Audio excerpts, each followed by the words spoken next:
আসসালামু আলাইকুম। আজকে আমি আপনাদের সঙ্গে শেয়ার করব বাইরের স্ট্রিট ফুড স্টাইলে খুব অল্প উপকরণ দিয়ে বার্গারের রেসিপিটি তৈরি করার জন্য ফার্স্টেই আমি মেয়োনিজ তৈরি করে নেব। তার জন্য এখানে আমি দিয়ে দিচ্ছি একটা ডিম, দিয়ে দিচ্ছি সামান্য পরিমাণে গোলমরিচ, স্বাদমতো লবণ, 1 টেবিল চামচ চিনি, 1 টেবিল চামচ গুঁড়ো দুধ।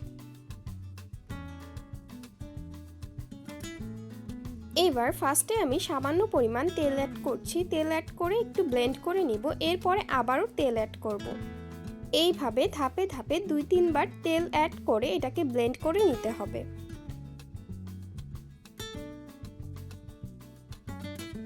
এই পর্যায়ে মেয়োনিজটা তৈরি হয়ে গেছে। আপনারা এর কনসিস্টেন্সিটা দেখে বুঝতেই পারছেন এটা কতটা পারফেক্ট হয়েছে। এইখানে আমি হাফ কাপের মতো মুরগির বুকের মাংস কিমা করে নিয়েছি। এর মধ্যে দিয়ে দিচ্ছি হাফ চা চামচ গোলমরিচ গুঁড়ো আর স্বাদ মতো লবণ। এই দুটো দিয়ে আমি এই কিমাটাকে খুব ভালোভাবে মাখিয়ে নিব। আমি যেহেতু 4টা বার্গার তৈরি করব, এক একটা বার্গারের জন্য আমি 2টি করে পেটি তৈরি করে নিচ্ছি।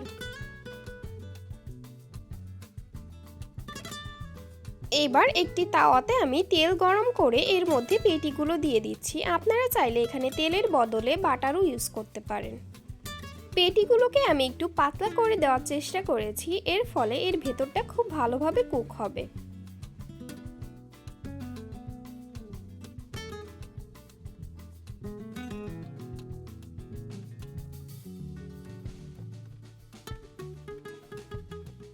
দুই পাশ ভালোভাবে ভাজা হয়ে গেলে আমি এগুলোকে উঠিয়ে নিব। এইবার একই তেলে আমি 1 টেবিল চামচ ঘি দিয়ে রুটিগুলোকে একটু টোস্ট করে নিব।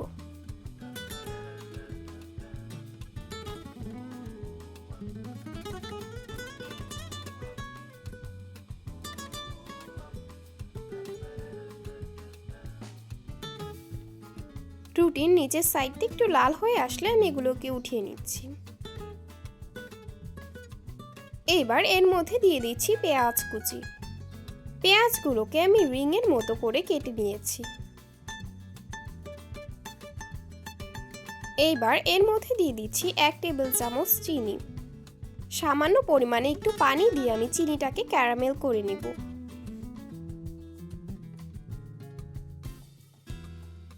ক্যারামেল হয়ে গেলে এবার পেঁয়াজগুলোকে এর সঙ্গে ভালোভাবে মিশিয়ে নিই। এইটা ব্যবহার করার ফলে বার্গারের টেস্টটাই চেঞ্জ হয়ে যাবে।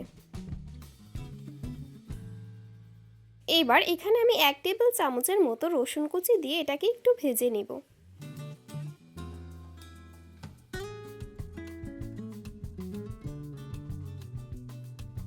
রসুনটা একটু লাল লাল হয়ে আসলে এটাকে মেয়োনিজের মধ্যে ঢেলে দিব।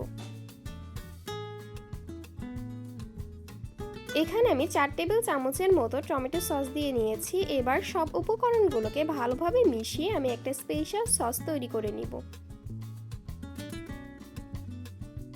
এইবার রুটির উপরে আমি সসটা দিয়ে নিচ্ছি। এবার এর উপরে দিয়ে দিব 2টা পেটি। এইবার এর উপরে দিয়ে দিচ্ছি ক্যারামেলাইজড পেঁয়াজ, যেটা কিনা বার্গারের স্বাদটাকে দ্বিগুণ করে দিবে।